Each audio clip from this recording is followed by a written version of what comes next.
Hello snowboarders of the internet, I'm your host Avran LeFeber, and in this video we're going to be reviewing the Bataleon Evil Twin. If you're shopping online, we've got affiliate links down in the description for all the products that we mention in this review, so that way you don't have to go hunting for them. This board features Bataleon's medium camber with 3BT and sidekick. So what you get is traditional camber with a medium 3BT, so you can actually see it, that it's a little bit more defined in there. It's gonna just bevel up that contact point, and then the sidekick kind of just scoops out the tips. So what this is gonna do is it's gonna reduce that edge bite and bring it back underfoot, but you're gonna get that load, pop, snap, and drive of traditional camber. And then with that spooned out tip, if you're buttering around or playing, it shouldn't hook up on you as well. This board is available in 151, 154, 157, 159, 156 wide, and 159 wide. I rode this board at Copper Mountain on a mostly sunny bluebird day. You had warmer temps, but there was just like crusty ice frozen over from the day before. So you had crusty groomers, perfect groomers, slushy groomers, choppy groomers, chundery groomers. Kind of just like a mix of everything as the day went on, and I used my Rome Black Label bindings and my K2 Thraxis boots. I've ridden this board a lot over the years. I've ridden a lot of different versions of it.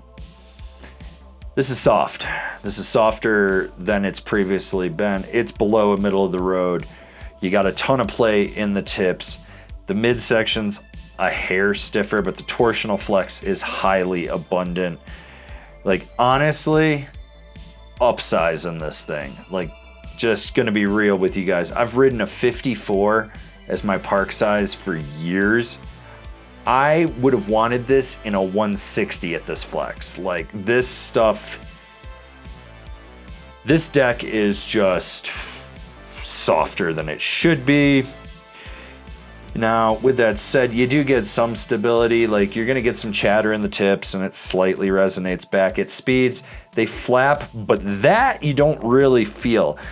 It's got enough power in the nose that if you hit slush, you can push through it. If you're on top of like death cookies or something, you're gonna feel it vibrating up underfoot. So it's like not the most damp out there. On a groomer, it wasn't bad, but by and large, like, what's going on with this board is it's a little too playful for where it is, I think, and you feel it.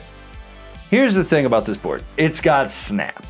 Those super tubes do their job.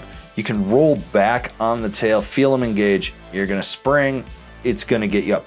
Now here's the issue. When you roll back aggressively, you can overflex this tail and it gets soggy and doesn't give you that rebound. You can just feel the tail giving out on you. After you've loaded into the board, you transitioned your weight back. This goes into the whole idea that maybe you do need to size up on this board. Like, TC and I were talking, and out of most of what we rode for this year, I was like, you really want to upsize on them. I think it's just a difference in how they're being built now. And yes, you do get great pop. You'll be able to ollie over all the fat skiers, but you want to upsize on it. Like, realistically, I probably should have ridden the 59 wide, and that is not my park size. The 54 has been it. When it came to jumps, small, medium, large, it'll handle them. You can feel this board spring off the lip. It's gonna get you up in the air. And if you're being laid back, it's still gonna fling you off that lip. It's not bad, but my big thing was the lack of landing gear on a 54. Like, I've ridden a 54 for years. Setting this thing down, I ended up just wheeling out of steeper landings consistently, even when I would roll my weight forward into it. Like I said, just being on a bigger board would have been better, but a 54, it's been my park size since like 2003, I think, something like that, 2004.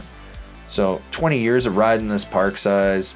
I think I know what I'm doing when I get on it, but this board just needs a little more girth to it, if you will. Hey, we're like halfway through this review. Why don't you give it a thumbs up? And while you're down there, why don't you subscribe, click the bell, get those notifications. That way you're not missing any of the programming we've got coming out for you. This board's fun to butter on, I'm not gonna lie. You got that 3BT and sidekick out in the tips, so it kind of scoops it out. So when you really press into it, that's not going to catch. And you want to press on the flat section of the 3BT. You really want to balance on it. There's a little bit of fight to it, but not a lot. So you can just get a good, hard, deep press into it and swizzle and sizzle. And that translates over to how this thing jibs. You're balancing on that center section, it locks into that press, and you're going to be able to hold. You hit the end, little flick of the ankle, it engages that camber section, you get that spring. Now, if you're a little off kilter and you're pressing more on that toe edge or the heel edge, it's gonna look a little soggy. Don't do that, it looks lame. You really wanna make sure you're pressing in the center of the flat section of the TBT or 3BT. 3BT, they're calling it 3BT. TBT is what we used to call it. Yeah, there we go. Yeah, triple base technology. So you wanna make sure that you're pressing hard into it.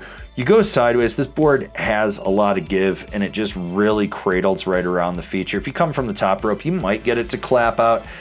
I don't think a lot of people are. Like I said before though, you kind of want to upsize on this thing. So if you do upsize on it, I think you'll be okay with that.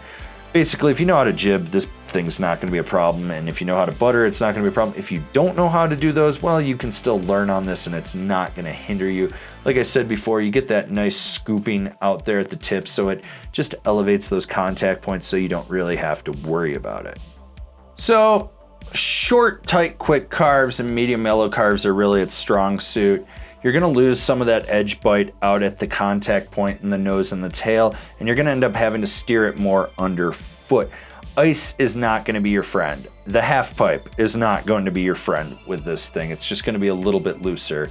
Now, when you really wanna lay this over on edge, you gotta find the right snow conditions. Like if it's icy, not happening. But if it is like softer snow, you can get it on there. The problem is if you try to drive it hard by kicking your knee into the center and pushing down on the camber, that tail doesn't have the rigidity to slingshot you, at least in the 54. Like if I was on the 59 wide, it probably would have been better. But like I said, 54 has been the size I've ridden for years. It just would kick out on you. It really wouldn't let you lay it over as much. And like I said before, you know, you got to kind of steer this more underfoot. If you're used to traditional camber, steering out at the contact points, it's going to feel too loose for you. I'll be real with you. It's just a completely different ride all around. Rider in mind. Who's this for? It's for the all-around park rider that wants a snappy deck.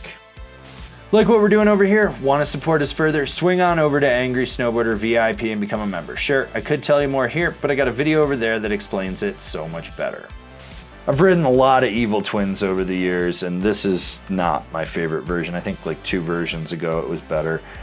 But if you're looking for a soft, forgiving board that's going to be easy to jib on, it's going to be easy to butter with, you're going to be able to pop with, and you want some 3D shaping, yeah, it's going to be fine.